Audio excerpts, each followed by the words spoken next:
Okay, good afternoon, ladies and gentlemen. We are going to start. And today we continue studying the logistic regression model, one of the most widely used members in the GLM family.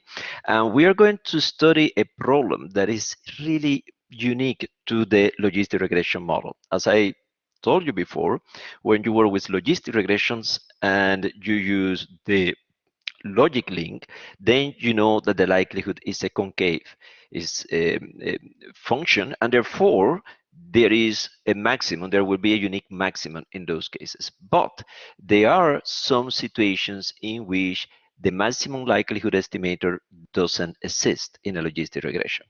And it is a very special case, very special circumstances in which the maximum likelihood estimators do not exist. And that's what we are going to study today. So we will start with a toy example. This is not a real data set, it's a data set that we have created just to be able to make a point. Now, here you have the data set. I call it toy 1 because we are going to use different toy examples in the lecture. So it's in a small data set. Over here is the data. And we are going to try, you have a response variable y, which is a binary outcome. It takes values 0 and 1. And then we have two covariates over here.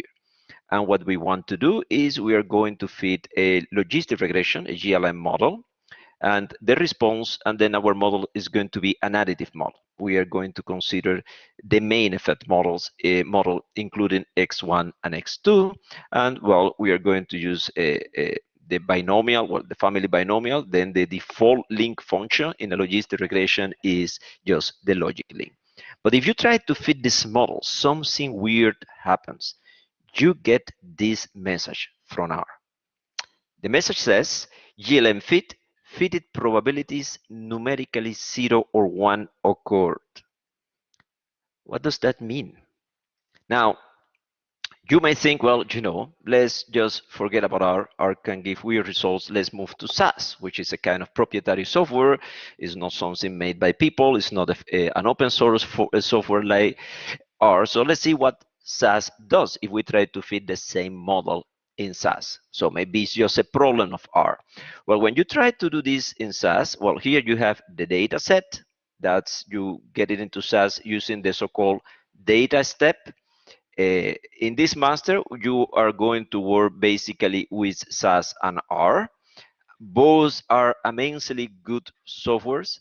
I'm more of a R user. I use SAS less. However, there are circumstances in which SAS is very good. For instance, if you're dealing with mixed models, I have to say SAS is really a very, very good option. The problem with SAS is that it's proprietary. You have to buy it. It's rather expensive.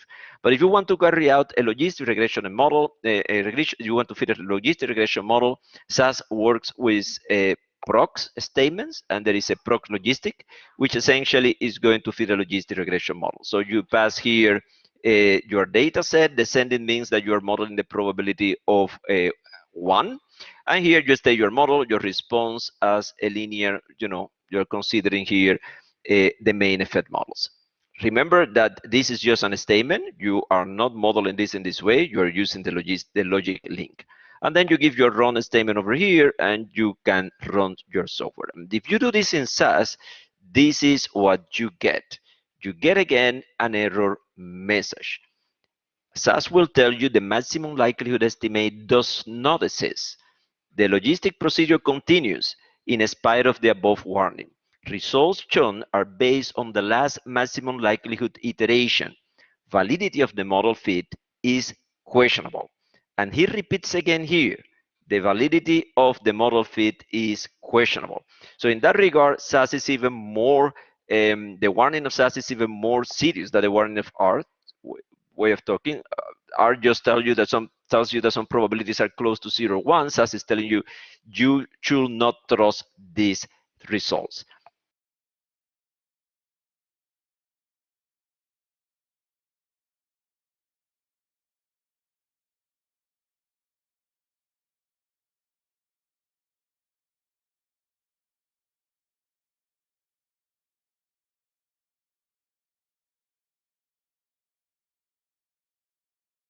Okay, if you look now a little bit to the model results, to what you get, the point estimates, and you see that you have some huge standard errors. If you compare the standard errors with the magnitude of the estimate, for instance, the estimate for X1 was about 4, however, the standard error was about 13. And you see the same pattern here. For X2, the estimate was about 2, the standard error was about 27. So what is going on? I mean, we saw in the previous lecture that the maximum likelihood always existed, or in the first lecture related to logistic regression, and now SAS is telling us that it doesn't exist. What is exactly happening here? Well, let's go to SPSS, right? Well, we have problems in R, we have problems in SAS. What about trying SPSS? Well, if you try to fit the same data to SPSS, you get again a warning. The parameter covariance metrics cannot be computed. Remaining statistics will be omitted. So the parameter covariance metrics, that's just the standard error, cannot be computed. What does that mean? Well, let's go back to R again, and let's see what was the output that R gave us when we tried to fit the model. As I told you, R tells you the fitted probability is numerically 0 or 1 when you try to fit this model, this additive model over here. But it does give you values for the estimates, for the test, for the standard errors. And if you look at the coefficients table, it's extremely weird. Look at the value of the standard errors of this model. They are huge. They are huge, especially if you compare it with the values you get for the estimate. The standard errors are really completely inflated. Of course, with such a big standard error, the set values are going to be very close to 0 because the set value is just your estimate over here divided by the standard error over here. And with just a small set values, all the p-values are going to be 1. So something is going really wrong here. Further, if you look at the residual deviance over here, the residual deviance, you see that is almost 0. Is almost 0. Now, if you remember what the residual deviance is just the likelihood ratio test when you compare the fitted model with the saturated model. And in terms, if you want to find an analogy, the residual deviance is more or less equivalent to what would be the sum of a square of the error. And you're getting a sum of a square of the error equal to 0, that means that your model can fit the data perfectly. That's what is happening. When you compare it with a saturated model, you get a 0 likelihood ratio test. So the model seems to be able to fit the data perfectly. So what is going on here? What is exactly what is happening here? Well, if you have a look at the data, if you have a look at the data set we are trying to use here, you will observe something really very interesting. Look at this. So it seems that all individuals that have an X1 is smaller or equal than 3, they get a response of 0. And all individuals that have an X1 value strictly greater than 3 get a response equal to 1. So it seems that we can perfectly predict the outcome based on X1. And that's why R is telling us this message over here. Fitted probabilities numerically close to 0 and 1, because it seems that we are able to separate the zeros and the ones completely based on one of the covariates. So that's why we call this perfect or complete or quasi-complete separation. That's exactly what R is telling us. So the predictive probability, I can predict if somebody is going to respond or not with probability 1. If the X1 is smaller or equal than 3, I know it's going to be a 0. If X1 is going to be strictly larger than 3, I know it's going to be 1. So Y can be perfectly predicted with X1, and here is the way you can do that. It's a very simple prediction function. If one is greater or equal no, greater than 3, the response will be 1. If x1 is smaller or equal than 3, the response will be 0. So in terms of the predictive probabilities, the probability that y is equal to 1 is in this expression over here. The probability that y will be equal to 1 if x1 is smaller or equal than 3, that probability is 0. On the other hand, the probability that y will be equal to 1 if x1 is strictly larger than 3 is equal to 1. And that's why R tells you over here that you have these fitted probabilities numerically 0 or 1. Because depending on S3, you can perfectly predict the outcome y. Now, what happens when you try to fit a logistic or a probit regression model in such a situation, when you have this perfect separation, when you can precisely, exactly predict the outcome with your predictors? Well, the problem is that then the maximum likelihood, in this case, the maximum likelihood for x1 doesn't exist. The larger the beta 1, the parameter of x1, the larger the likelihood. And this is the only situation when you use the logic lane in which you can run into this trouble that the maximum likelihood doesn't exist. And the manifestation of that is that you get these huge standard deviations for your parameters. Now, why do we get these huge standard deviations for the parameters? Well, here is the Hessian. And this is actually the general form of the Hessian in GLM when you use the canonical limb. But we will see that later on. Here is the Hessian. The X over here is just the design matrix, and the V matrix over here, that is a matrix that contains, it's a diagonal matrix, but on the diagonal of the matrix you have the variance of your outcome.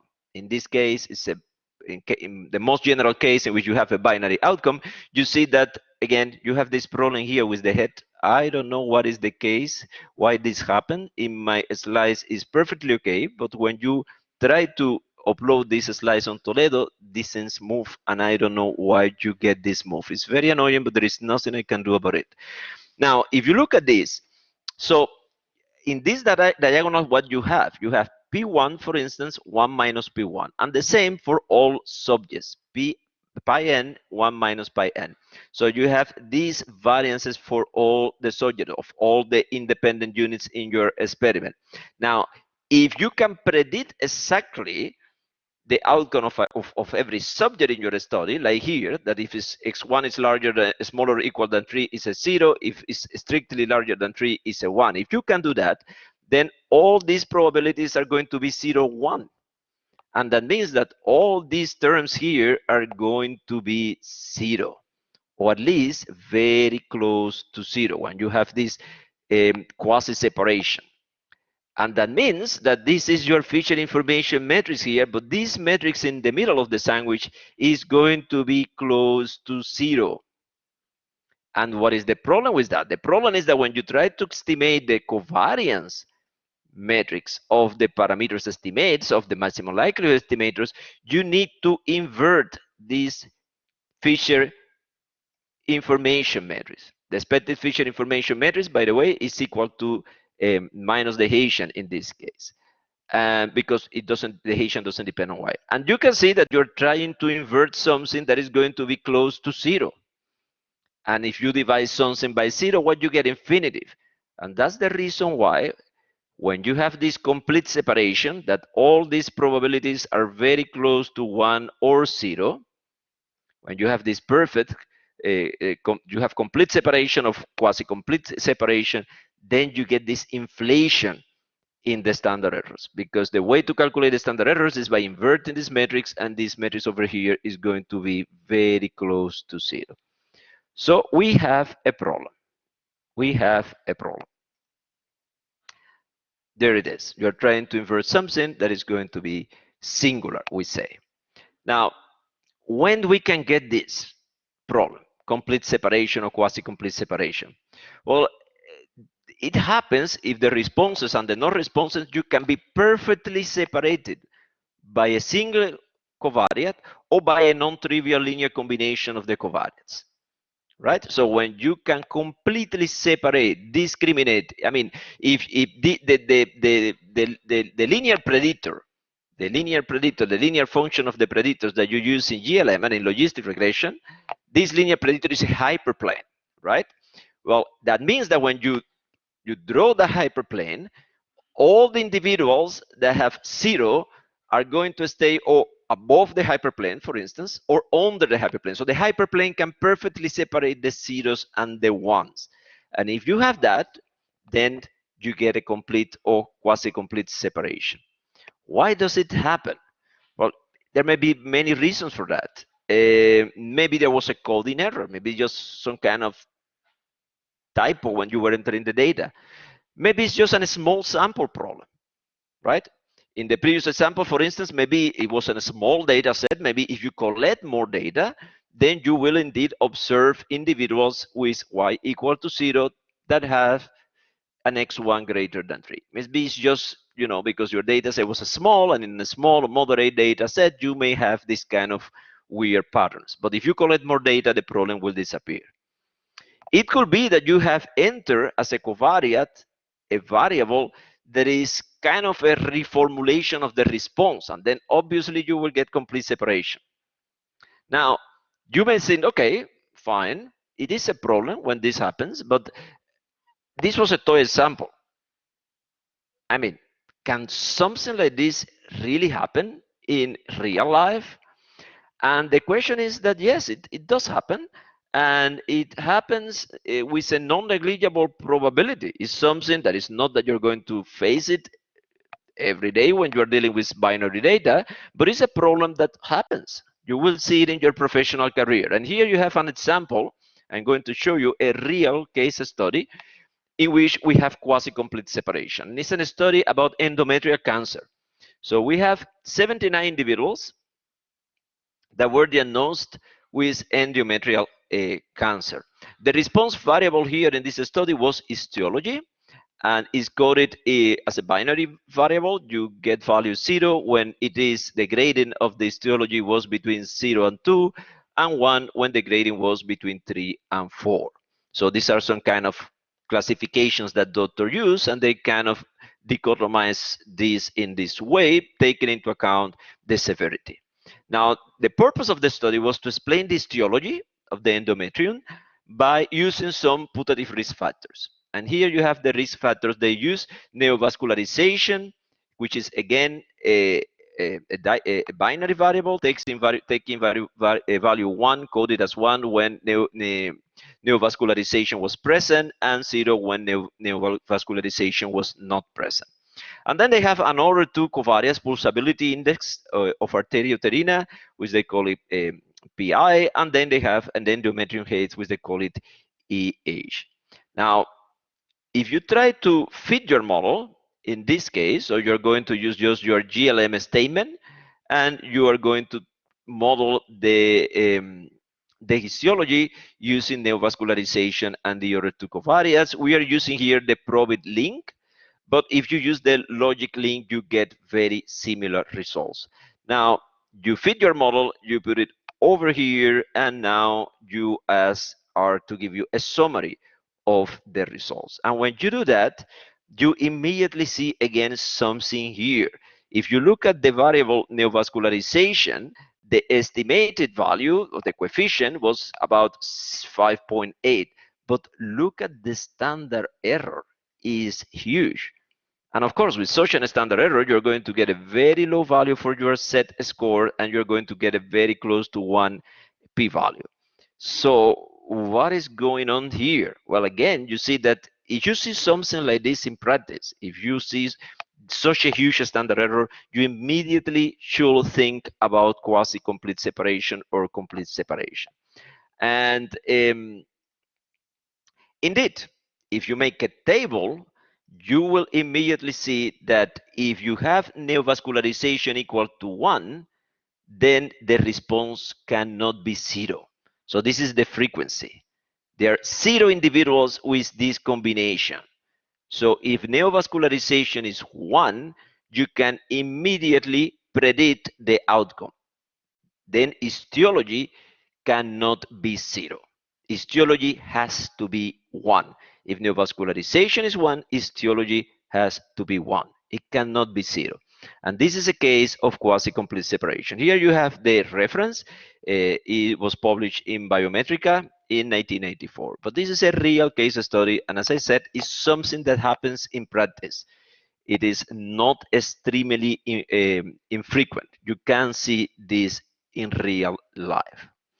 Now, so the maximum likelihood estimator for the effect of neovascularization is actually infinity. By the way, if you use the logic link, you will get more or less the same results.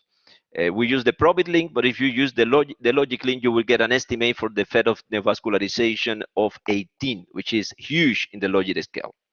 So you may fit a model like we did here, like in the probit case, we got an estimated value of about 6.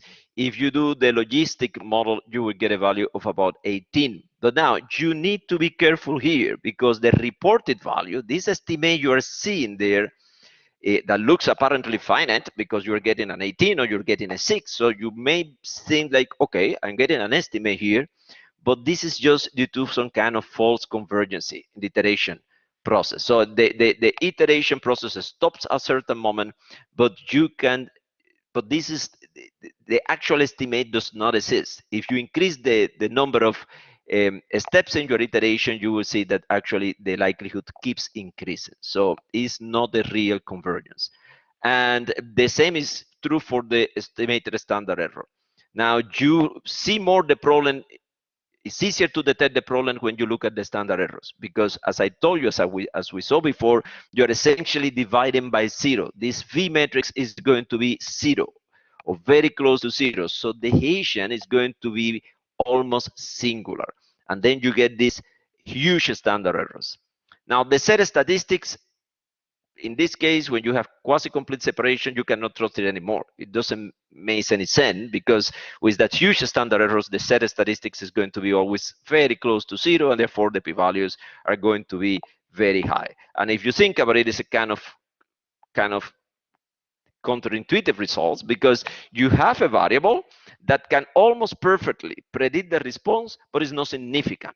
That's actually what happens. So it's typical from quasi-complete separation. Here you have neovascularization is a variable that has a huge predictive power. However, when you look at the p-value says it's not significant at all. It's almost 1. But this is precisely because of the complete separation. Because you get this huge standard error, then the set value, the set score is going to be very, very small, and then obviously the p-value is going to be close to 1. So you get this kind of paradox in which you have a covariate that has a lot of predictive power, but is not significant. So you cannot trust the set test anymore. Now, Lesafre and Albert, at the end of the 1980s, they propose a procedure that can help you to identify a quasi-complete separation or separation. And actually, the procedure is very similar to what we have been, this intuitive idea we have been discussing now. If you have quasi-complete separation or complete separation, then the probabilities are going to be, the fitted probabilities are going to be close to 0 or to 1, because you can perfectly predict the outcome. So the probability that you will see y equal to 1, that probability is going to be either 0 or 1. So the fitted probabilities are going to be very close to 0 and 1. So the V matrix you use to construct the Hessian is going to be very close to a 0 matrix, and therefore the Hessian is going to be almost singular, and the standard errors of your parameters are going to be inflated. So Lesafre and Albert tried to use this idea to propose a procedure that can help us to detect quasi-complete separation or complete separation. It was published in Biometrica. Here you have the reference for those of you that want to have a look at it. The title was on the existence of maximum likelihood estimation logistic regression models. Now, what they exactly propose? Well, they propose the following. Fit the model repeatedly. And in each repetition, you're going to fit the model several times successively, and in each repetition, increase the number, the maximum number of iterations that the algorithm is going to do. Here you have this IWLS, that is iterative weighted least squares. And this is Another method that you can use to fit the logistic regression model, and by the way, is going to be completely equivalent to Fisher scoring of Newton-Raphson. So it's like if you repeat this Newton-Raphson, you increase the maximum number of iterations of Newton-Raphson of Fisher scoring, because IWLS is equivalent. So what you're going to do is you're going to fit the model one time, and then you are going to fit it again, but now you allow the iterative procedure to do more iterations, and then you fit it again, and you continue increasing the possible number of iterations. That's what we are going to do. Now, at each step, the estimated asymptotic standard errors are divided by the corresponding ones from the first fit. So let's say that in the first fit, you allowed R to do 4 iterations. Maximum number of iterations, 4. In the second time you fit the model, you increase the maximum number of iterations to 10. And now you get a standard error. And you're going to divide it by the standard error of the first time. And then in the third time, you allow R to have 20 iterations in the algorithm. And then you get a standard error. And you're going to divide that by the one you got in the first time again, and so forth. So if the sequence of ratios for these standard errors diverges, then the maximum likelihood estimate is minus or plus infinitive. So let's say this in practice. Here you have, for instance, if we try to apply that, you need the library, by the way, BRGLM2. And if you now apply this procedure to the model for the endometrial cancer, this is what you get. So here you have the first iteration. You fit the model the first time. And what you do, you divide the standard errors by the standard errors of the first time. Of course, they are the same because you are now in the first time. So you get a 1, right? Now you fit the model a second time. And you get also a standard error for the intercept, you get a standard error for a neovascularization, and you get a standard error for the other covariates as well. And then when you fit this model the second time, you allowed R to have more iterations. You increase the maximum number of iterations of this Fisher scoring of Newton-Raphson or IWLS. And now you get a standard errors. And you're going to divide these new standard errors by the standard errors you go in the first fit. And here you see when you divide the standard errors by the first fit, you get for the intercept 1.32. So the second time, the standard error for the intercept was 1.32 larger than the first time. For neovascularization, here you get the second time you fitted the model, allowing for more iterations. The standard errors were 1.7 times the ones you got the first time, and so forth.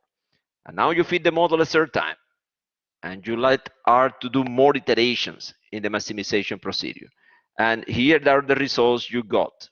When you fit it the third time, then you got a standard error for the intercept, and when you divide that by the standard error you got the first time, is 1.41. So in this third time you fitted the model, the standard error for the intercept was 1.4 times the standard error you got the first time, and so forth. And if you keep doing that, this is what you get. So you see that after the sixth time, the standard errors just stabilizes for the intercept. They also stabilizes for the other covariance. They don't increase anymore. You essentially, after the sixth time, you can keep increasing the number of iterations, maximum number of iterations. You get essentially the same standard errors again and again and again. But look at what happened for neovascularization. It's a completely different story. For neovascularization, they keep increasing. They keep increasing. The more iterations you allow the algorithm to do, the larger the standard error for neovascularization. And that's a clear indication of quasi-complete separation. This covariate over here allows us to separate or quasi-separate the responses from the responders from the non-responders, the ones and the zeros. Now, there was another proposal. The problem with this proposal is that you really need to refit the model again and again and again. And in every iteration, in every repetition, you allowed R to do more iterations. So you allow this algorithm to have more iterations. And it's clear what is the problem with that. The problem with that is computively intensive. I mean, you need to refit this model many times, and every time allowing R to stay there, iterating longer. I mean, it's going to be, from the computational point of view, computing intensive. Now, there was another proposal also to check or to test quasi-complete separation, and this was done by CONIS in 2007. And they follow a completely different path. They introduce a linear programming algorithm to test for complete or quasi-complete separation, and this algorithm find which parameters exactly in your model may have an infinite maximum likelihood estimates. This type of algorithms are called prefit methods, in the sense that you don't need to estimate the model to detect separation, right? And that's an advantage. Now, it is implemented in R. Here you have the reference over here for those of you that want to go to the original source, and it's implemented in R, so we can use it. You need, again, this library over here, and if you want to apply it, you use your standard GLM call, but now you add this method statement, and you put method detect separation. And then we are going to use this linear programming algorithm to detect separation. And when you do that, here it is what you get. So 0 means it's a finite value, and infinitive is given just with inf. And you can see that the algorithm is telling that you will have the finite estimate for the intercept, also for PI and for EH, but no for neovascularization. And so there you have here, these are the estimates you will get if you applied a maximum likelihood. You will get the estimates for your covariance, but for neovascularization, we do not have a finite estimate due to the fact that this is a covariate that can separate the responses. Okay, this is the problem. This is the problem. Now the question is, what is the solution? Right? If we are faced with this type of problems, how we can solve it. Now, there are a number of proposals. One possibility is omission of the NV variable from the model. You can say, well, this variable is creating problems in my model. The maximum likelihood estimates does not exist, so just remove it from the model and go forward. Or you may consider the possibility of using another type of model. Well, if I'm getting problems with these models, then maybe I should just not use them. I should try to find another way to analyze this data. I don't know. We use a classification tree, just to mention something. You can consider like this kind of ad hoc adjustment, data manipulation. So if you have a cell in a table that is equal to 0, like we saw here, I mean, if you have we saw that if neovascularization is 1, the response cannot be 0, you may just say, well, I'm going to change that 0 by, I'm going to put one subject there so that at least one subject have this combination, this kind of data manipulation. You may try to say, well, let's use exact logistic regression instead of just the normal logistic regression. And another possibility, another thing that people sometimes do is that you can say, well, just stay with the last value you got for the fed of neovascularization, the last beta you go from the maximum likelihood algorithm, and that's it. For example, the value you got, the estimate you got for neovascularization, you may say when the likelihood change is smaller than certain threshold, and they say, well, I stayed there, even though I know it doesn't exist. That value maybe is large enough, so I stay there. So these are possible solutions, but they are not good solutions. They aren't. Why they aren't? Well, first, removing neovascularization from the model is absurd. I mean, this is the best predictor you have. It simply doesn't make any sense that you're removing from your model the best predictor. That looks totally inappropriate. Changing the models, well, that may be a possibility, but you may want to use a logistic regression model just because logistic regression has this nice interpretation of the parameters as logarithms of autoratios. You may have some reason to use this model. If you don't, then you may consider another, but you may want to stay with this model.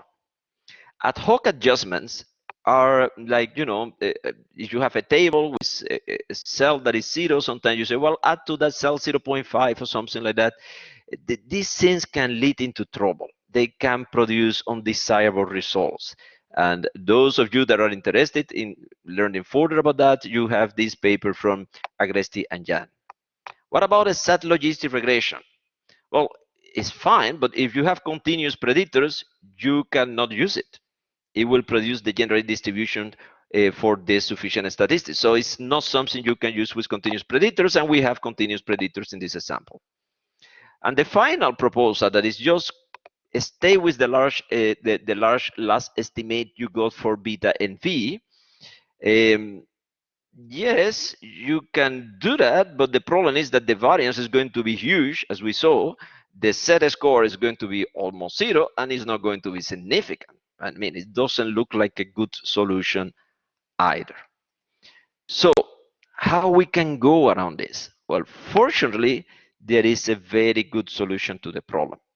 And the solution came from another problem, let's say.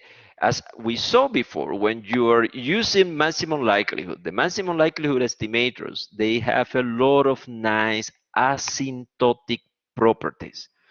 So the maximum likelihood estimators are the king in asymptopia, the land of the large sample sizes. But they do not have any optimal property for small sample sizes. And one of the problems maximum likelihood estimators have is that they are asymptotically unbiased. Asymptotically. But in a small sample sizes, they are biased. And for instance, the maximum likelihood estimator for a variance is negatively biased. And that essentially means that you are going to estimate things that will tend to be smaller than the true variance. So you're trying to estimate a variance with the maximum likelihood, you will get, for small sample sizes, values that are going to be systematically smaller than the true variance. And that's why you don't divide by n when you're estimating a variance, the sample variance, but you use n minus 1, which is actually something called the REMel estimator, but we are not going there. So David Firth, in 93, he proposed a method to try to reduce the bias of maximum likelihood estimators in GLM. So, and it turns out that this method actually solved completely the problem of complete separation of quasi-separation. The procedure avoids to have to make any arbitrary choice of the coefficient for a variable that produces the complete separation or the quasi-complete separation. It always produces a finite estimate. And the procedure, essentially, what it does is that you don't find the estimators using the solutions of the score equations, but you use another type of a scores equation. That's essentially what Firth proposed. So it's a second order unbiased. That means that you reduce the bias you get from maximum likelihood in small samples, and the estimates you get are always finite. The standard errors you get for the estimates are always finite. So it really solved the problem we are facing here. Those of you that are interested in the reference, again, here you have it. It was published in Biometrica in 93. So how the problem gets solved, the Firth modified score procedure. So what he proposed was essentially, when you're trying to find the maximum likelihood estimators, you need to solve the score equations. For those of you that forgot what is the score equation, the scores equations are the derivative with respect to beta, the parameters you are trying to estimate in this case, of what? The log likelihood. That are the log likelihood. That are the scores equations. So remember the maximum likelihood algorithm. What you do is you construct the likelihood. What is the likelihood? The likelihood is the probability of the observed data. What is the probability that I will observe this data? What the probability that this will be the outcome of my experiment? If you're dealing with continuous variables, then the density of the data. Then you said, okay, the maximum likelihood principle says if you're trying to estimate these parameters, a reasonable thing to do is just estimate these parameters using the values that maximize the values that maximize the likelihood, because you did observe the data, right? So these data should not be very weird. They should not be very unlikely. Why? Well, because if they are very unlikely, you just have observed a miracle. It can happen, but it's not very frequent. It's not something that happens very frequently. So if you actually observe this data, probably they are quite likely. And the maximum likelihood postulate tries to estimate the parameters using the values that maximize the likelihood. Then the likelihood is expressed as a product, because if you assume that the observations are independent, then the probability of the entire data set is the product of the individual, the probability of the individual outcomes. Products are mathematically difficult to handle, so we use the logarithm, because logarithm is a function that makes sums out of products, and that's why we work with the log likelihood. And once you have the log likelihood, this is not anymore a statistical problem. This is a mathematical problem. Now you have a function of the parameters and you want to calculate the maximum. And we know from calculus that if you want to calculate the streams of a function, the maximums or the minimums, what you have to do is you have to calculate the solutions of the score equations. Just calculate the derivative with respect to the parameters and equal to 0. So that's the way. Now, we know that you can get into trouble in logistic regression if you try to estimate the maximum likelihood as the solutions of this equation when you have complete or quasi-separation. So first suggested not to use these equations over here, but to use something else. He proposed to use the following score equations. And as you can see, is the original score equations, but now we have added something else. By the way, this I-1 beta is the inverse of the Fisher information matrix. And then solve this set of equations in beta R, sums this set of equations for all the betas, and this is going to be your estimate. Now, this modified score equations that he proposed is related to actually a log likelihood as well. Is related to something called a penalized log likelihood. So essentially what Fritz proposed is, instead of working with the original likelihood, just work with an original log likelihood, just work with another log likelihood. That is going to be the original one plus a penalization term over here. That was his proposal. Or equivalently, you will not work with the original likelihood, you will work with another likelihood that, as you can see, has also this extra term over here. So you will not maximize L of beta, like we typically do in maximum likelihood, but you will maximize L aster of beta, which is L of beta plus some penalization term over here. Now, this penalty function that we are adding is known as a Jeffreys invariant prior for this problem. And it has a Bayesian interpretation. Actually, what you're doing is you're putting a prior on the parameters. Which prior? You are putting something called the Jeffreys prior.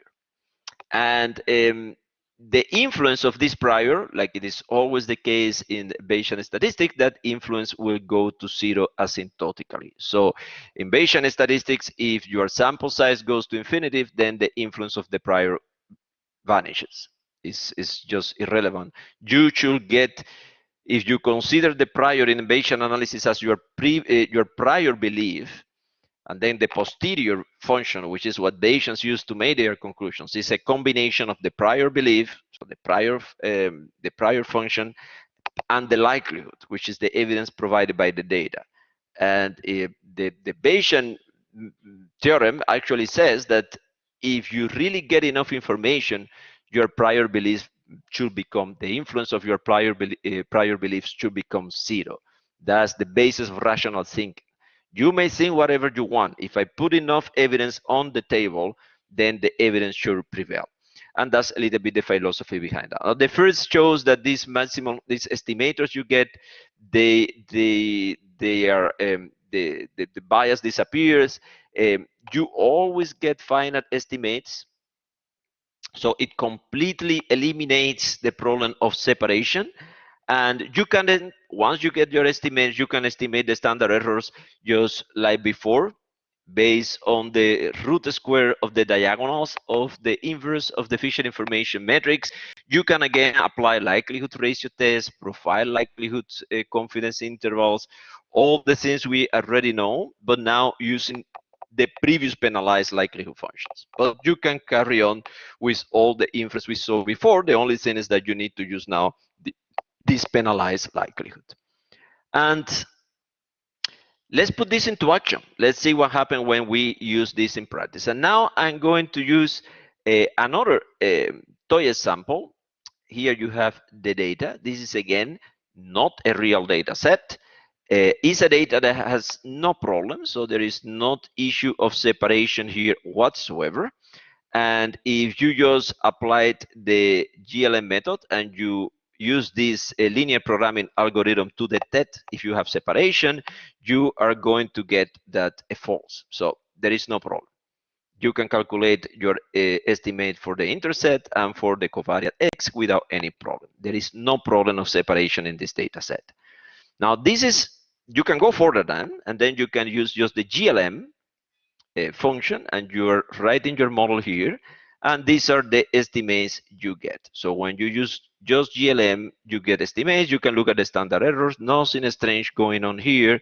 Everything is rather normal. Now, if you use the first method, and can I use that? I don't have complete separation. Yes, you can, because the first method is not designed only for when you have complete or quasi-complete separation. It's just a method that is designed to reduce the bias in maximum likelihood estimators for small samples. And as you can see, the results change.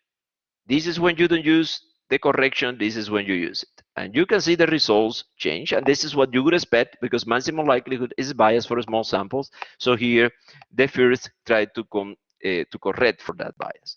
And here you have a graphical representation. This is the model you will get with the logistic regression, the classical GLM. And this is the model you will get when you use the first procedure, which tries to correct for the bias in small samples. There is a difference between both. Fine, now we are going back to the original data set, the one that we used at the beginning of the lecture to illustrate the problem. And now we do have here a problem of quasi-separation. Here you have the values when the covariate X is equal or smaller than 20, then you always get a 0 outcome, and when the covariate is larger than 20, then you get a 1 outcome. So you have complete separation here. And if you apply the linear programming algorithm to detect it, you will see that you have here a problem of complete separation. You don't have finite estimates for the intercept or for the covariate X. So if you try to use now the normal GLM procedure, you run into trouble. I will tell you fitted probabilities numerically close to 0, 1 because you actually can separate the covariates. You can separate the outcomes using the covariates. And as you can see, you get these huge standard errors for both the intercept and the covariate. So when you see this type of pattern, then you know already that you have a problem, that you have quasi or complete separation in your data. And obviously with such huge standard errors, you get a set of scores that are going to be 0, and therefore the p-values are going to be 1. And if you look at the residual deviance, as you see here, the residual deviance is almost 0. That means the model is fitting as good as the saturated model. The model is really predicting the data perfectly. There is a problem. And if you use now the first procedure, then you can see, by the way, you can use it again with the GLM function. The only thing is that you need to put now method. Instead of the detect separation, you put this statement here. And what you're doing now is you're not solving anymore the traditional score equations. You are not working anymore with the traditional log likelihood. You're working with this penalized log likelihood, which is from the Bayesian perspective, what you're doing is you are putting now a prior on the parameters. Which prior? This Jeffreys prior. That's what you're doing. And once you do that, the problem gets solved. There you have now the standard errors, which are going to be normal. There is nothing strange going on here. You get here your p-values, which are again nothing strange. They look completely normal. And as you can see, the residual deviance now is just kind of also a reasonable value. It's not zero anymore. Now, if you look at the models, this is what happened. There was a problem of a complete separation. So here is what you get. When x is smaller than 20, then the probability is 0, the function is 0. When you get larger than 20, then you get this big jump and the probability becomes 1. And that's what happened because x perfectly separates the outcome. And when you apply the first procedure, then you see that your probability behave in a much more rational way. You get these final estimates. And basically, I mean, in real life, this is going to be, unless you made a mistake, and what I mean by a mistake is maybe there was a typo when you were entering the data, you just put some ones equal to 0 or some zeros equal to 1. That case, if that is the case, the problem is easily solved. I mean, you go there, you check your data, you make sure that this is really what it is, and there is not a mistake.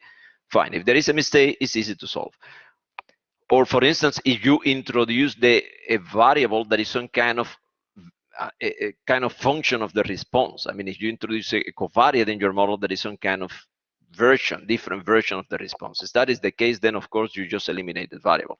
But in other circumstances, probably this is going to be a small sample problem. Probably there's an event there that is a combination of values for the covariate and the outcome that is unlikely and just didn't happen to be observed in this experiment. In that case, you don't want to, you don't want this. You really don't want this model. You probably want to use something like this one over here. So, well, as I said, when you apply this then to the first procedure to the endometrial cancer study, we are going to use again the GLM. We call that model mode penalized maximum likelihood, PML, and you are going to consider the model is the same as before. We are again using the probability model, but now the method is the first method. And when you do that, then you get reasonable results. Now you see that the coefficient of neovascularization is okay, but the standard error that before was, I don't remember, but in the order of 400 or something, now becomes a reasonable standard error, nothing strange there. You get also a reasonable set score, and as you can see, the p-value is here, and the p-value now is significant, which is what you would expect because it's a covariate that has a lot of predictive power. It would be very weird that such a covariate is not significant. Okay, now I want to show you an issue that happens when you use the ANOVA function in R, the ANOVA function in the CAR package. And this is a function that you can use to carry out type 3 sum of square analysis. That's, well, you can also use another one, but you can specify the type 3 sum of square analysis. And I'm showing you this because, I mean, that's why we take time trying to explain all these things, because we are professional statisticians. We are not people that use statistics just because we're biology and we're biologists and we have this little experiment and we go to SPS and we do click, click, click, click, and we get results. That's not what we are supposed to be. We are professionals. We are people that really understand this with certain level of depth. We are not amateurs here. And if you play with R sometimes and you don't know what you're doing, you may get weird results. And as professional statisticians, we should be able to understand why, right? And we have seen already a couple of examples in the course. So if you just applied the ANOVA function from the CAR package to the fitted model, this is the model we obtained in the previous slide. So that's the model we obtained over here. This is the model we get over here when we use the first method. If you now apply the ANOVA function, you realize that, so you just put the ANOVA function, you pass your model, you say likelihood ratio test. I'm going to evaluate the effect of every covariate using likelihood ratio test, and I'm going to use the type 3 sum of square, and that means that you're going to compare always with the full model. ANOVA course, what the type 3 sum of square does, you always compare a model that has everything except that effect, the one you're testing, with the full model. That's what you do. And if you do that, then you get something weird, because you get a negative likelihood ratio, and that cannot be. The likelihood ratio test is always positive. Is chi-square distributed, right? Chi-square is a positive distribution on the positive side of the real line, and you get a negative likelihood ratio. So what is this?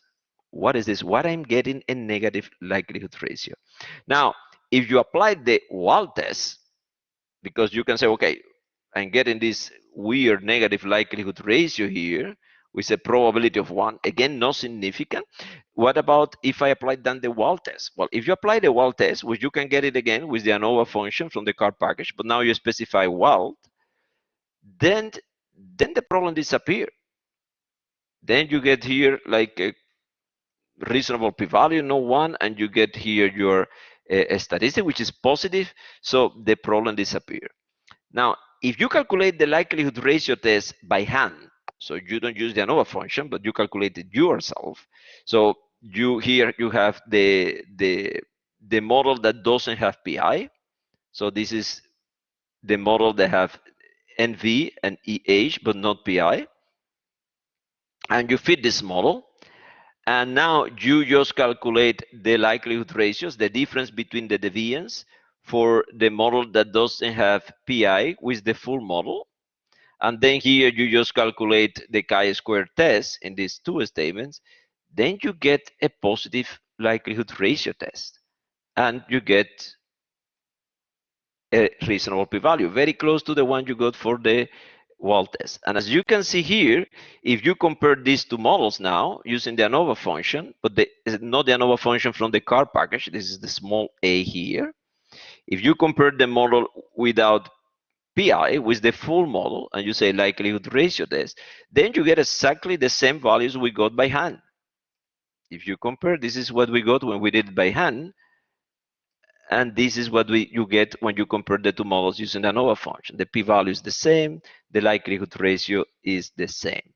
So why, when I do it by hand, I get something correct? When I compare the two models using the ANOVA function, I get correct results. But when I use the another ANOVA function from the CAR package, I get wrong results. Why? Well, so this is what you get when you apply the ANOVA function to the fitted model. And this is the negative. This is not Wald, but likelihood ratio. This is what you get. You get this negative value. When you just do the comparison yourself with the models, you get the right result. By hand, when you compare them, when you use the ANOVA function. What is going on? Well, this is what is going on.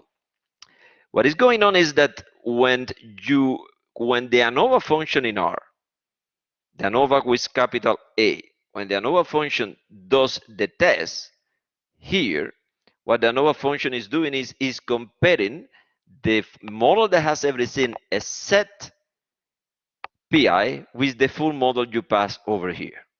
That's what the ANOVA function is doing. You pass a full model, so to test the effect of PI, what the ANOVA function does is it's fitting a model that doesn't have PI, and then it's comparing it with the model you pass. And that is the problem. The ANOVA function is going to just fit the model without PI using just the classical maximum likelihood, not penalized maximum likelihood. So the ANOVA function is going to fit the model without PIs without this statement. It's going to just calculate the maximum likelihood fit. And then when it compares that with the model you pass, the model you pass over here was fitted using the first procedure. But this deviance now is the deviance based on maximum likelihood. This deviance is the deviance based on the first procedure, on the penalized likelihood. So here you have the regular likelihood or log likelihood. Here you have the penalized log likelihood. You are comparing apples and pears. And then, of course, you get a negative likelihood ratio test because you are comparing things that are not the same. If you go back to when we did this by hand, when we did this ourselves, you will see that when we did this ourselves, we fitted the model without PI over here. The model without PI, we using that model, we fitted using the first procedure. That's why we got correct results over here. But when you ask the ANOVA function to do that, then she fitted this model. She's going to fit this model using regular maximum likelihood. And that's the reason of the problem, that you are comparing things that are essentially not comparable. So here you have the deviance that is calculated based on maximum likelihood, on the log likelihood function, and here you have the deviance based on the penalized likelihood. And you can just not compare these two sets. That's why you get a negative value for the likelihood ratio test. But if you don't know what you're doing and you're just fitting this model with the first procedure, and then you want to test the main effects using the likelihood ratio test, and you use the ANOVA function from the CART package, you will get into trouble. You will get something that is not correct. Okay, now before the break, I'm going to introduce some parameters that will allow us to assess the quality of the prediction. And if you are dealing with linear regression, the classical linear regression we saw some lectures ago, what you use to assess the quality of the prediction, you use the coefficient of determination, the so-called R-square. And it's a measure of how well your model can predict the outcome. Now, if you try to apply this R-square to the binary situation, you get into trouble. And essentially what happened is that this R-square has an upper bound. It cannot reach, it cannot attain 1 anymore. So you may have an R-square which is 0.5, and that's maybe the maximum R-square that you can attain, that you can achieve. And that's kind of a problem. So what has happened is that there has been proposals in the literature to try to generalize this type of coefficient of determination metrics to logistic regression. And there are many, many proposals out there. And the fact that there are so many essentially means that none of them is a clear winner, because if you have one, if you have a uniform most powerful test, that's it, right? You don't need to create more tests. You use that one because this is the one that will lead to the best, the most powerful test for any given level of significance. So when you have an UMP test, the discussion is finished. When you see that there are several proposals in the literature, that means that there is not a clear winner. Depending on the situation, one may be better than the other. Actually, if you go to this reference over here, it's a paper that was published in Statistics in Medicine, you will see that these authors discuss about 12 different proposals of coefficient of determination for logistic regression. The interested people can go there, and it's a nice overview of all these proposals. I'm going to show you now a couple of them. As I said, it's a whole domain, and we are going to, the most frequently used are these McFadden that was proposed in 74, and Cox and Snell that was proposed in 1989. And there is a correction for this one, by the way, because you will see this one can have also some issues. Now, what is McFadden proposed? He proposed to use this metric to quantify the quality of the predictions in a logistic regression, where this guy in the numerator is just the maximum log likelihood when you consider all your covariates in the model, and this one here is just the maximum likelihood in a model that only contains the intercept, right? And if you want to think a little bit about the rationality of this, well, suppose that actually none of the covariates has an effect. So essentially all these betas, except beta 0, all the other betas are equal to 0. The covariates actually do not have any effect. Well, if that is the case, then what is going to happen? These two log likelihoods are going to be very similar. And that means that this is going to be approximately equal to 1. And therefore, I mean, the ratio is going to be close to 1. And therefore, the R squared is going to be equal to 0. And that kind of makes sense because the covariance, the coefficients are all equal to 0. The covariance do not have any predictive power. Then an R squared of 0 essentially means that. Your model can explain nothing. Now, the other proposal was the proposal made by Cox and Snell, and they proposed this metric for quantifying the quality of the prediction. And again, what you have here, these two terms are the maximized log likelihood without and with the predictors. And the rationale for that comes from what you have in linear models. So if you calculate these values, these likelihoods, these maximum likelihoods for linear models, this is what you get over here. These are the results. This is in linear models. So this ratio that we use when we construct the metric over here, this ratio essentially becomes this. And therefore, the Cox-Snell metric, in the case you're dealing with linear model, becomes the classical R-squared measure. And that's a nice property. I mean, you can then consider this RCS really a generalized R-squared rather than a pseudo R-squared. Because, for instance, the McFadden R-squared does not become the classical R-squared when you are in linear regression. It doesn't become you don't get back the classical R-squared when you apply the McFadden proposal in linear models. You don't get it.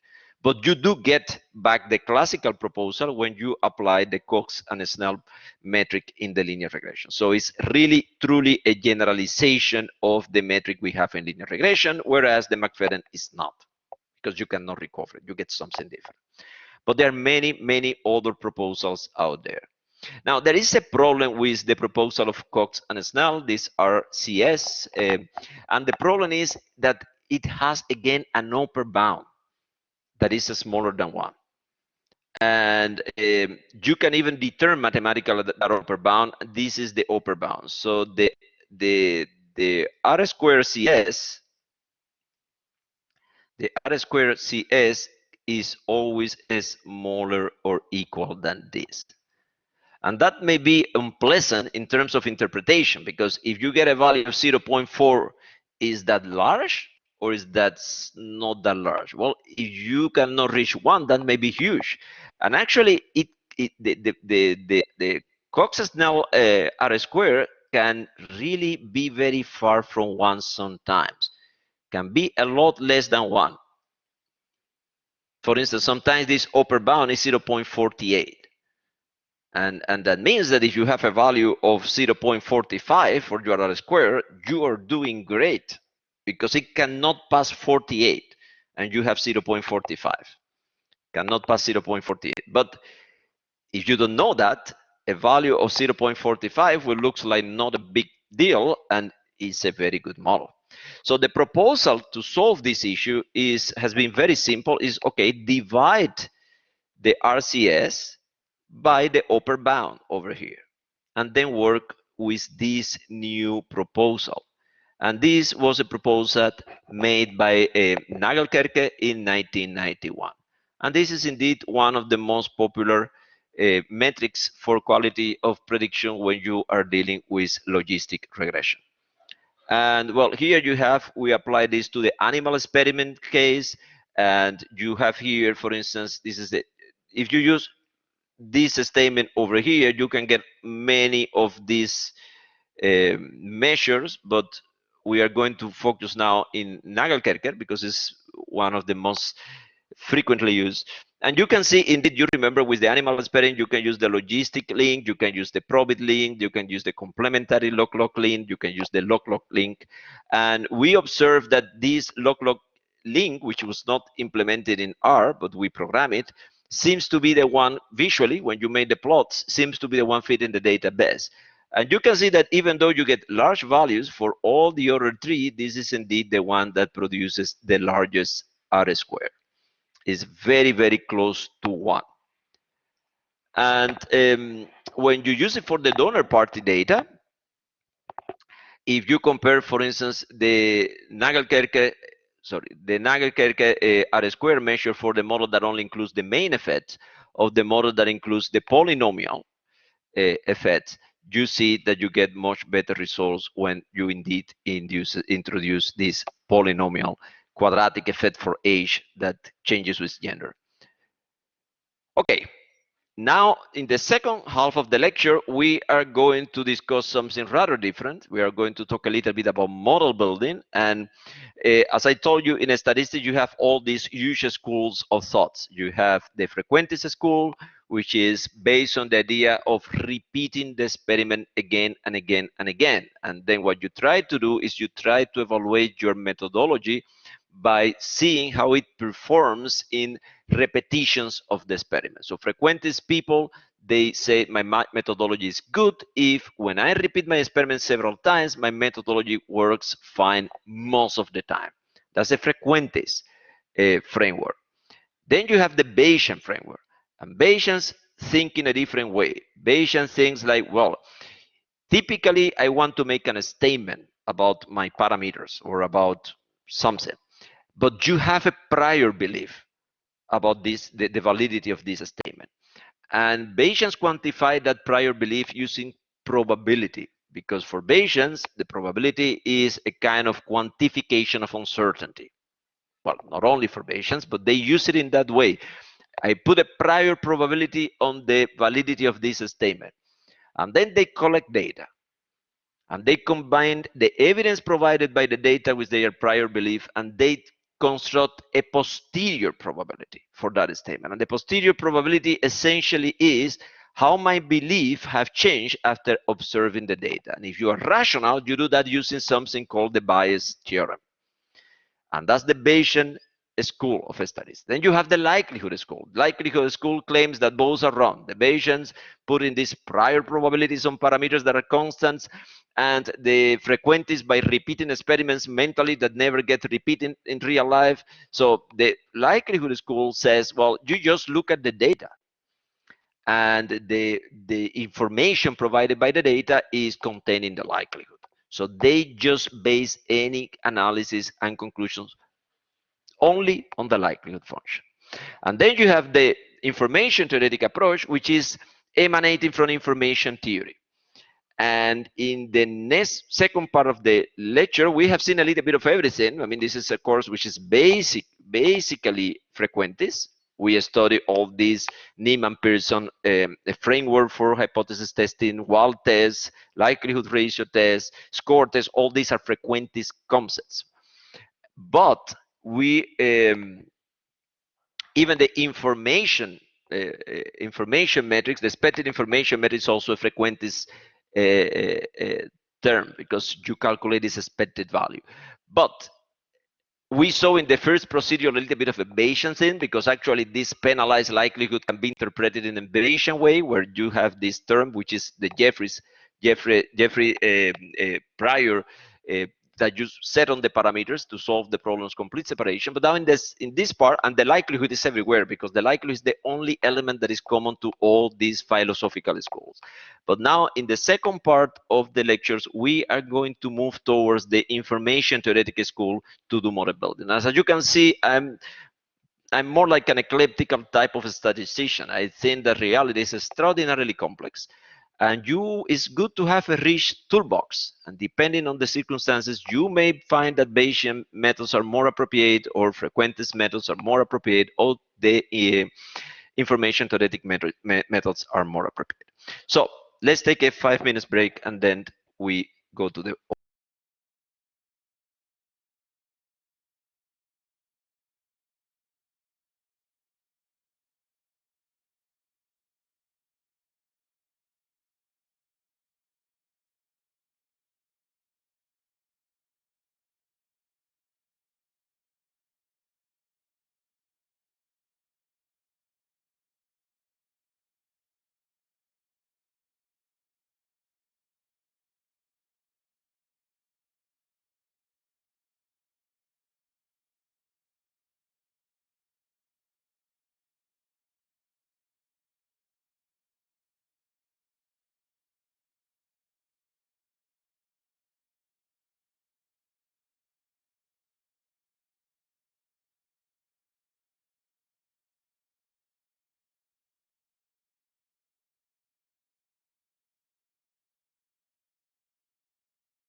Okay, we are back. When you are dealing with the problem, this is a problem that is very important in statistics because a big part of our daily work is about dealing with models and selecting a model.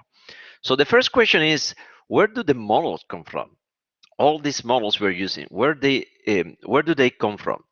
Well, sometimes you can write down your model based on theory. And these are called mechanistic models. These are models that emanate from our knowledge about certain phenomena. For instance, the law of gravitation written down by Newton was written just based on mathematics, the knowledge we had about nature. So you make a number of obvious assumptions and you can work out the mathematics and you come out with the law of gravitation. Another good example of that is this pharmacokinetics and pharmacodynamics models that we have in these pharmacokinetic and pharmacodynamics studies.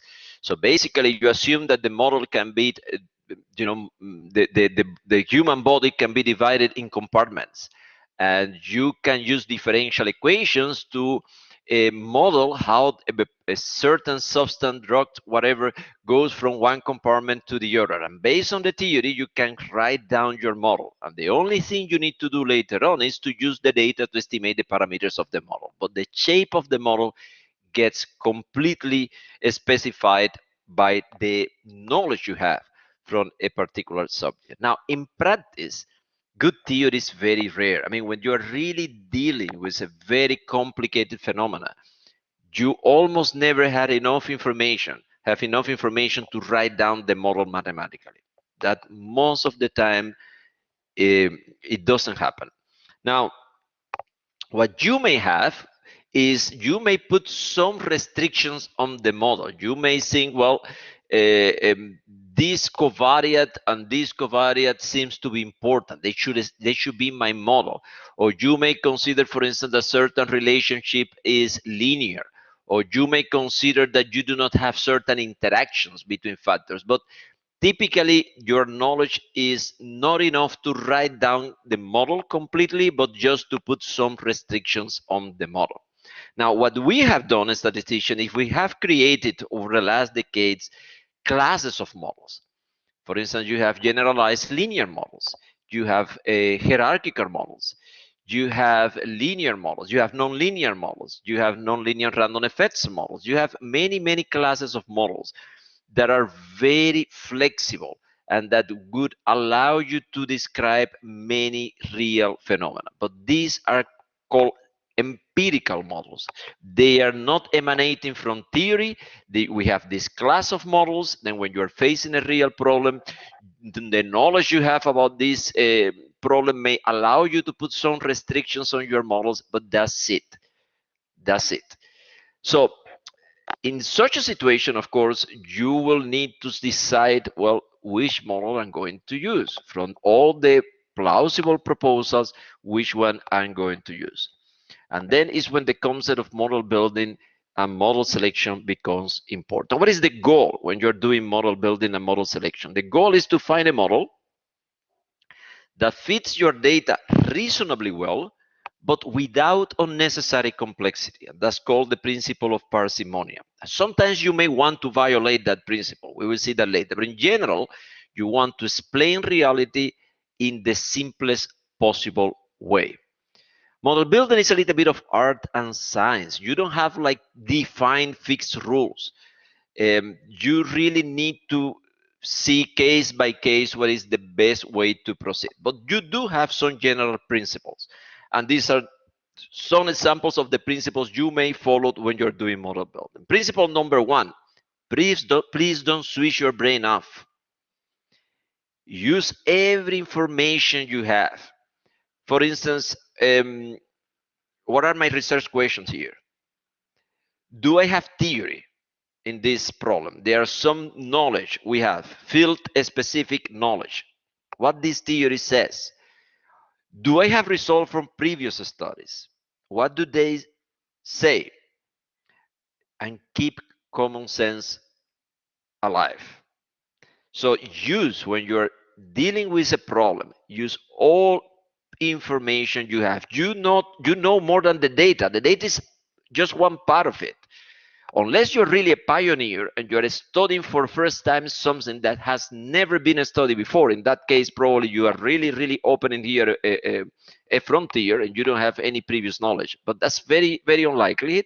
So unless you're in such a situation, use all previous information you have. What type of theory we have? If we have one, does this theory put some restrictions in my model? What type of results we have from previous studies, etc.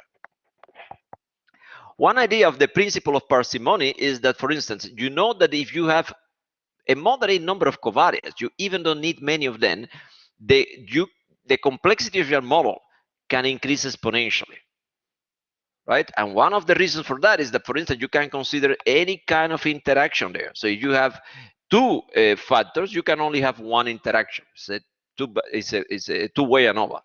But if you have now three factors, then you can have three pairwise interaction plus a triple interaction. That becomes a little bit more complicated. So you have the main effect, you have three pairwise, and you have one triple interaction. And if you have 5 or 6 covariates, the number of interactions that you can consider is huge. Now, what life has shown us is that many situations you really don't need to consider very high order interactions. And again, this is not written on the stars. It's some kind of heuristic knowledge. So interaction between predictors in the model should be included based on theory. It should be plausible to consider these high levels of interaction. Usually it's not necessary to consider all of them. And usually is not necessary to consider interactions that go beyond the pairwise interactions. Now, if you have some sound theoretical considerations that say, well, you should have these three-way interactions, of these four-way interactions, of these five-way interactions, use them. But typically, it is not the case. Then you have the principle of marginality. Again, this is a general principle. It's not written in the stars, but on the stars, but you should try to respect it. And what does the principle of marginality says?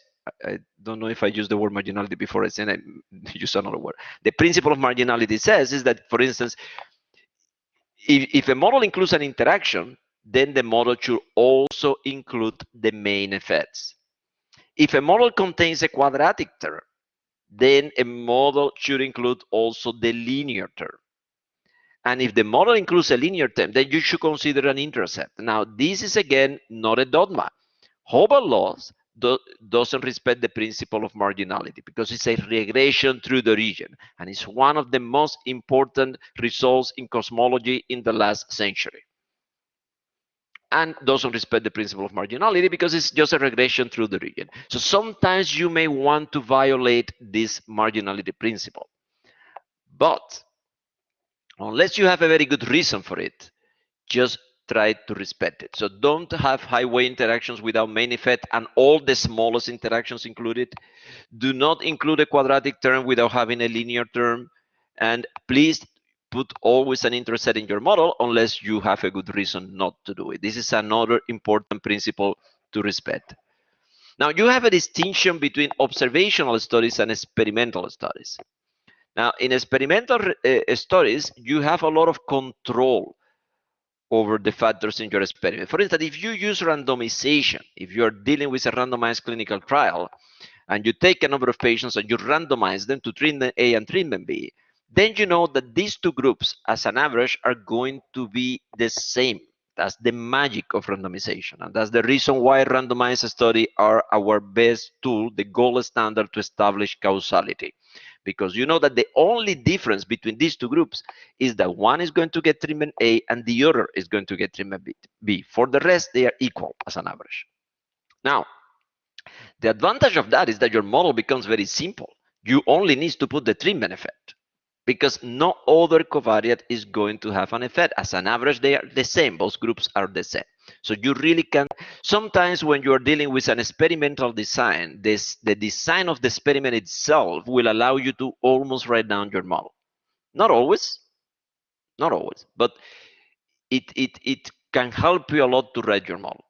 Now, when you are dealing with observational studies, then the situation is completely different, because now you know, for instance, if you are just doing a cohort study, you take a group of smokers and a group of not smokers, and over 20 years you measure the incidence of lung cancer in these two groups. Now these groups may differ in many ways. So you not, apart from the fact that they are smokers and not smokers, they may differ in substantive way. Maybe smokers drink more coffee, or maybe smokers have a higher body weight. Maybe non-smokers have a healthier diet, a healthier diet. So now you need to have a more complex model to account for all these factors. So there is a distinction between observational experimental studies. In experimental studies, maybe model comparison and model construction is less important, because the design itself may tell you what is the model you need to use. Another important thing that I put here is the importance of replication. A single study is not conclusive evidence of anything. You may have a perfect design study, you may do everything right, and you may get a false positive, a false discovery. It's called type 1 error. And this is something that I mean, the general public sometimes doesn't understand this. But you scientists, you can prove whatever. I mean, there is a study that said that this is good for your health, and there is another study that says that this is not good for your health. Science is based on consensus. Is the accumulation of evidence. One single study is, even if it's a perfect study, is very well conducted, you may have just gotten a type 1 error. Some group of predictors may belong together. For instance, if you have a categorical variable, we know that you enter that in the model as a set of dummy variables. So if you want to measure the effect of a categorical variable, you have to remove all these dummy variables at once. Or for instance, if you're dealing with personality, you know that personality is represented by these 5 predictors. It's the big 5 in psychology. So if you want to see if personality has an effect on something, on, for instance, productivity, then you need to include and remove these 5 predictors together. And this is another idea that you need to take into account. One of the popular things that we have when we are doing model building is these automatic selection procedures, a stepwise forward, backward. I really cannot like them less than what I do. I use them sometimes. I use them sometimes, and they are very good for exploratory purposes, but they are full of flaws. One of the flaws is that when you use these procedures, every test you carry out is a conditional test. You remember the pull or not to pull analysis in ANOVA? It's exactly the same. When you remove the interaction, then the test you are using for the main effect is conditional on the fact that you already found a non-significant result for the interaction. That's a conditional test. And we do not know the distribution of this conditional test. So we are calculating p-values based on the assumption that this likelihood ratio test follows a chi-square distribution, and we don't even know if that is true, because it's a conditional test. Every test at every step is conditional on the results of all the previous ones. So theoretically, it's not well founded. The second problem you have is that how you interpret the alpha there, right?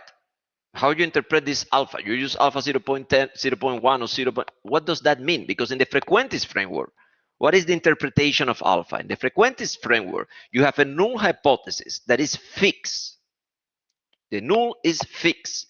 And the idea is, I repeat, if the null is fixed and is true, and I repeat my experiment again and again and again, and I test the same null every single time, the probability that I will get a false discovery is smaller or equal than alpha.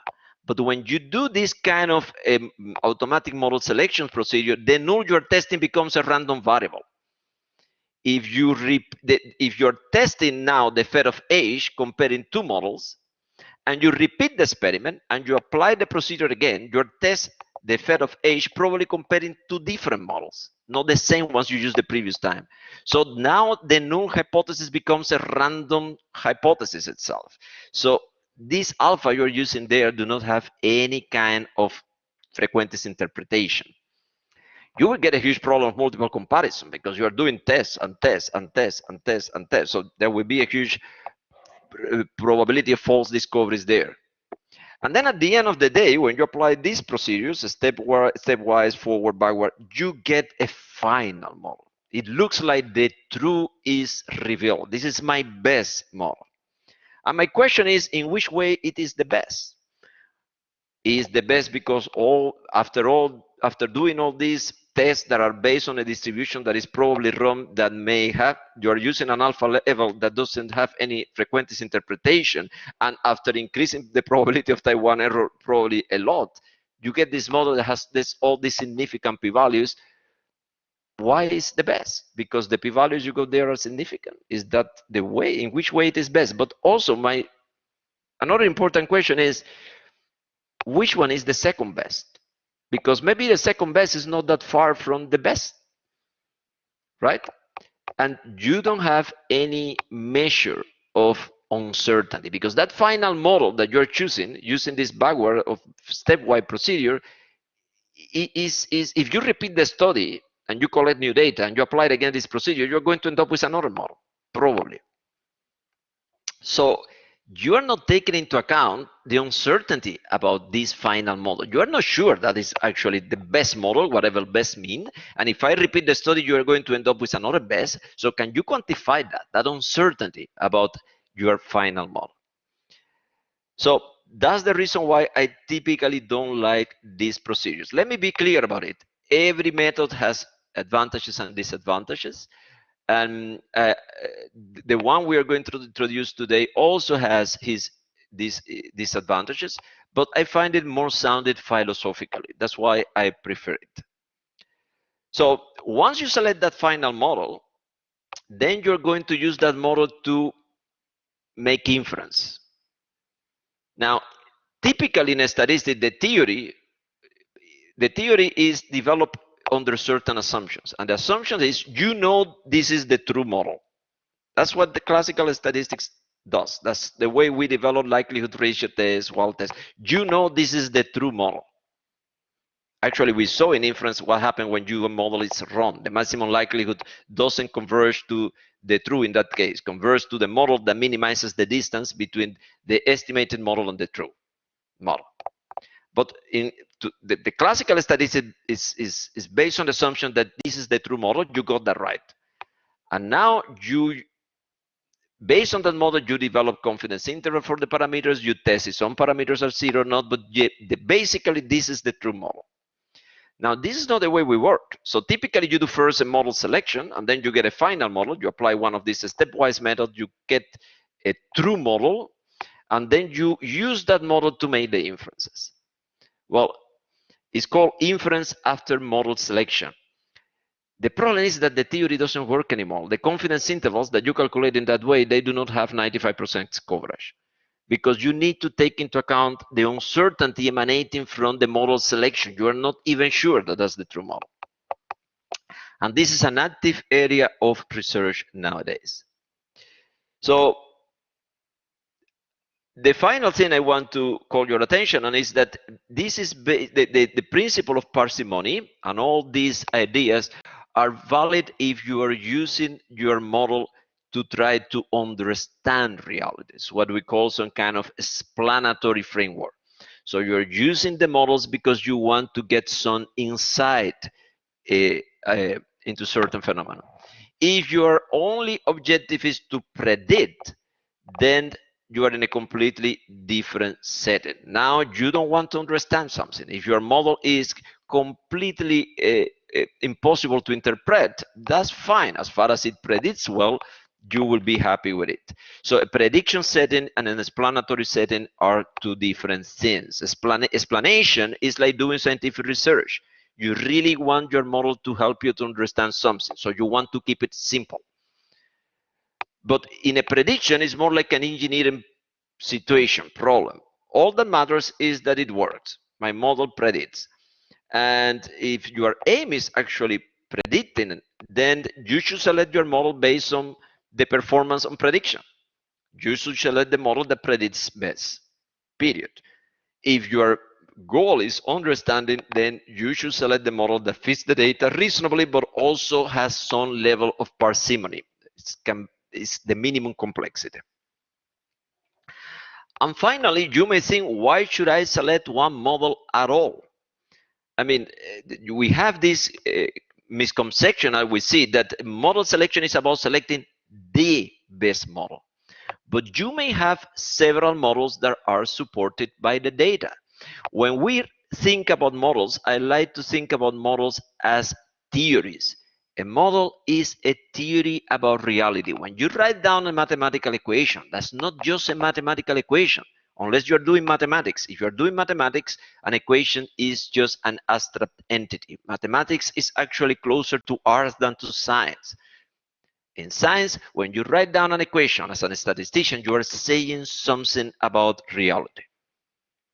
And you may have different theories that are equally supported by the data. You may have different theories that explain the data reasonably well. And based on the data you have at this moment, you cannot discriminate between them. They both look reasonable.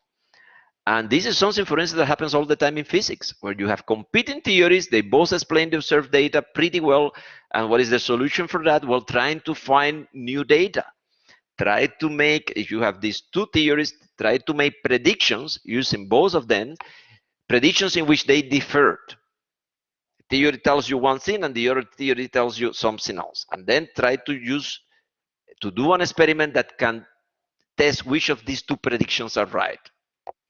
But if you have several models that are equally supported by the data, why using only one? Just consider both of them, of the three of them, and if you want to make a prediction, try to make the prediction using the three models that are supported by the data, not only the model that you chose as the best model. And then we are talking more about what is called model averaging. But we will not go into that. So let's consider, for instance, the animal experiment study. There we consider 4 different models. A model 1, they use the logic link. Model 2, they use the probit, and then we consider the complementary log-log and the log-log. Now, these models, they are making statements about reality. Model 1 and 2, they approach 0 and 1 at the same rate. They are symmetric. So you are saying that if you decrease the dose, the probability that the animal will not get sick, decreasing the dose, that goes to 0 at the same speed that as you increase the dose, the probability that he will get sick. Model 3 approaches 0 fairly slow, but approaches 1 quite sharply. Whereas model 4 does it the other way around. Now the question is, which one should I use? So each of these models is saying something about reality. If I consider model 4 or model 3, then I'm saying something different. And if I consider model 1 and model 2, then I'm saying something different than from model 3 and model 4. So you have like 4 theories. You're making statements about a real nature out there. And now you want to use the data you have to see which theory is most supported by the data. Theory or theories, because you may get more than one that is supported by the data. So again, what you are looking for, what is what you want, given the sample, you want to choose the model that can describe the underlying data generating mechanism best. But you have limited information. You have data on, I don't know, 20 patients, 100 patients. And that means that you are not going to be able to determine the correct model with 100% certainty, right? It's like when you do a test, you're not going to get it always right. So what you want to do is you want to look for the most likelihood model given the sample. Once I have my sample, what is the model that is the most likely model in the sense that we're going to define later. Now, if you want to do model selection, you have 2 different approaches here. You can use the testing approach. You can do a likelihood ratio test, a WAL test, score test, you can name it. These are procedures that are based on the assumption that you got the right model. The model on the alternative is the right model, and you want to simplify it to go to the null. So you work always with nested models.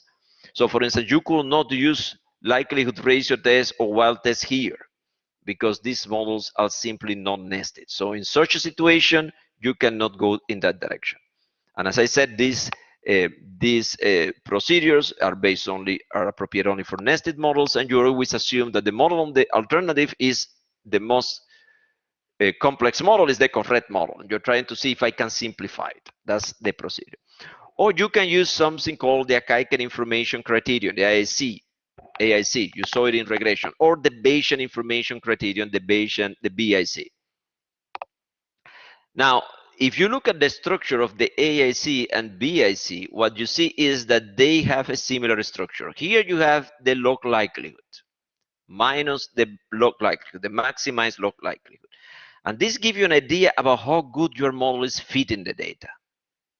But then you have a second term over here that differs from the AIC and the BIC. And these terms is some kind of penalization for complexity. As you can see, you can penalize in the AIC by the number of parameters, and in both by the number of parameters, but with the AIC you use a constant, with the BIC you use the logarithm of the sample size.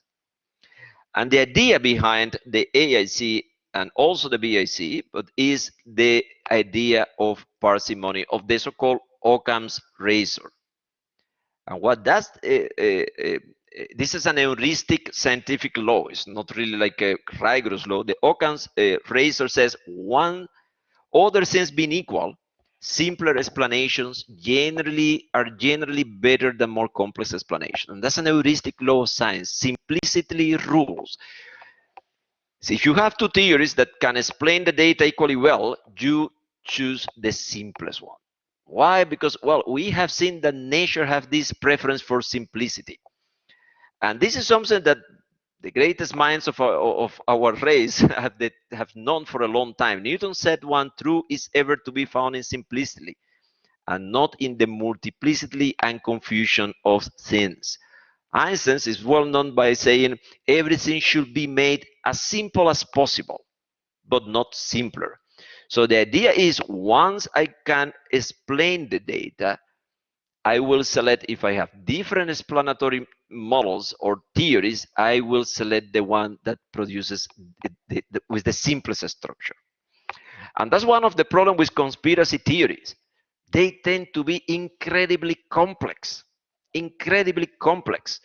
I mean, now in this pandemic we are going through, you see all this kind of conspiracy nonsense that they are doing this vaccination just to introduce a chip in our bodies so that I mean, this is so extraordinarily complex. That means that the Chinese, the Russians, the Cubans, because they also have a vaccine over there, the Americans, all these people have agreed in introducing a chip in the entire mankind. I mean, it's just too complex. It's too complex. And I am still trying to guess what information they are going to get from the chip inside my arm that they cannot get with my GSM, because I take this machine everywhere. And if they want, they can switch on the camera, they can switch off they can record the audio. I don't see what extra gain they are going to get from the chip. They will not be able to film it. The audio will be horrible. So it just, if you have two things to explain reality, choose the simplest theory. And probably they are just trying to vaccinate you to stop the pandemic and make the economy run. That probably is the simplest way to look at it. Now, for both the AIC and the BIC, the smaller the better. So the smaller values are giving you evidence of a better model. Now, the AIC and the BIC are not equivalent. That's something you see very frequently. People use both of them at the same time. And then, of course, you can get different results. The BIC may point to a model, the AIC to another, and they say, you see, these things don't make sense. They even don't give the same results. They don't give you the same result because they are doing different things. They have different properties. They look for the best model, both of them, but they have a different definition of best. What is the best for the AIC is not the best for the BIC. Now, what the AIC does, the AIC selects the best model. But when you say best model, what do you mean by best? Well, the model that is closest to the true data generating mechanism. So the idea of the AIC is you have a set of models you are willing to consider.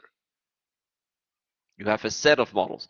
The AIC will choose the model, and the AIC assumes that the true model is not there. Probably is not there. Probably the true model, and what I mean by true model is you're still assuming that, of course, the data generating mechanism can be modeled somehow, but the AIC assumes that the true model is not on your list. And he's going to select the model in your list that is closest to that true model. And what do you mean by closest? Well, you can rigorously define closest. And actually, it is the model that minimizes the expected estimated Kullback labor distance. It's called also sometimes cross entropy. And you remember we saw that in inference in the first lecture, this Kullback labor distance. And it is a way of quantifying the distance between two models. It's not a distance in the strict mathematical way, but you can interpret it like a distance. So in that sense, the AIC will give you the best model. Now, typically we don't work with the AIC, we work with something called the Akaike weights.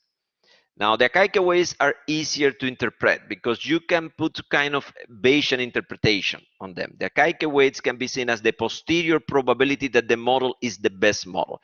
So when you select a model based on the Akaike weight, you have an Akaike weight for that model, you can interpret that Akaike weight as a posterior probability that this is really the best model. And what do you mean by best model? The model closest to the true in the Kullback labor sense. That's what I meant. Now, how you calculate the Akaike weights? It's a very simple thing. You have a list with R models. This is the R models, the R competing models, theories that you're willing to use.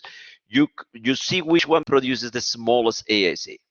And now for every model, you calculate this delta, which is the AIC of that model minus the minimum AIC.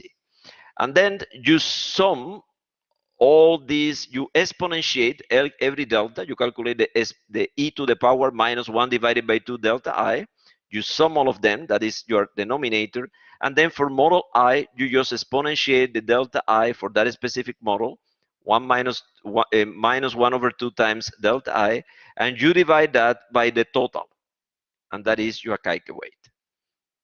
So let's do this in practice. For instance, for the animal experiment, the best model, the one with the smallest AIC, was the model with the log-log link. You have it here, it's the smallest model. And of course, for the best model, the smallest AIC. For the best model, the delta AIC is always 0 because it's the AIC of the model minus the minimum AIC. So for the best model, the delta is always 0. Now, here you have the deltas, and now what you do is you calculate the denominator in this way. So for instance, for the best model is 0 divided by 2 minus the exponent of that.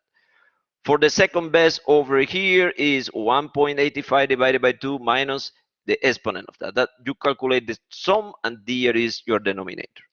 And now for every model, you just calculate the Akaike weight. You have here for the log-log model was 0.60, and then 0.24 for the logic model, and for the other 0.15. And if you look at this, you immediately realize that, for instance, the complementary log-log model, you can forget about it. It's a very bad model. It's not supported by the data.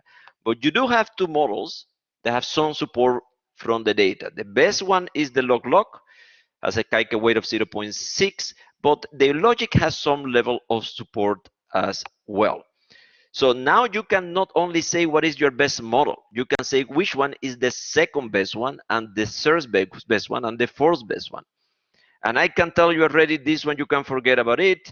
The discussion may be between these two, but I have an idea about model uncertainty, how uncertain I am that the log-log is indeed the best one.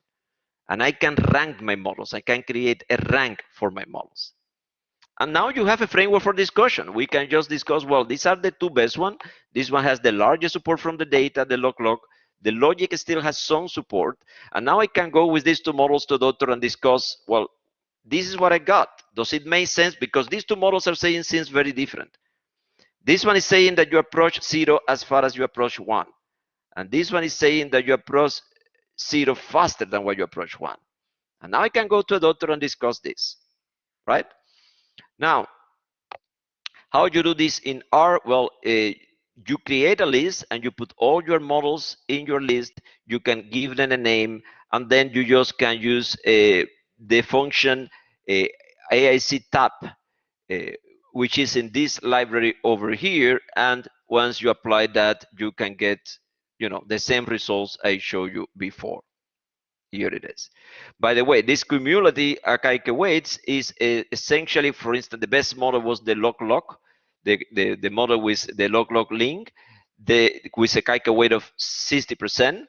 The second best model was the logistic model with an Akaike weight of 0.24, and this 0.83 is the sum of these two weights.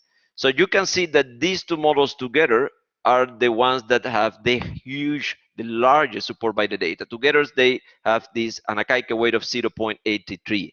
So the posterior probability that one of these one is the right one is more than 0.80. So one of these ones should be the right model. And what I mean by right model is not the correct model, is the model that is closest to the true model. And the true model in the sense of Kullbaum-Leibler distance. So let's assume that I'm going to consider now, for instance, the donor party data again. And I'm going to consider all these models over here. Now, every model here is not just a mathematical equation, it's a statement about reality. For instance, I can tell you, model 2 is wrong. I should not even consider it here. I'm putting it here for completeness, but model 2 is wrong because model 2 is telling me that the probability of surviving doesn't depend on age, and I don't believe that. I mean, age is the biggest risk factor for dying, right? I mean, from all the possible risk factors, your age is the biggest. Time is going to kill you sooner or later, hopefully later, but time is going to kill you, right? So a model that doesn't contain age as a predictor for survival, I already will not consider. But this is what this model is saying. This model is saying that the probability of surviving depends on gender, but not on age. It's a theory. It's a statement about reality. The model over here is telling you that the probability of surviving is the same for males and females. So that biological theory that females have a better chance to survive, this model is telling you that's not true. That may be the case. I don't have any reason to doubt this.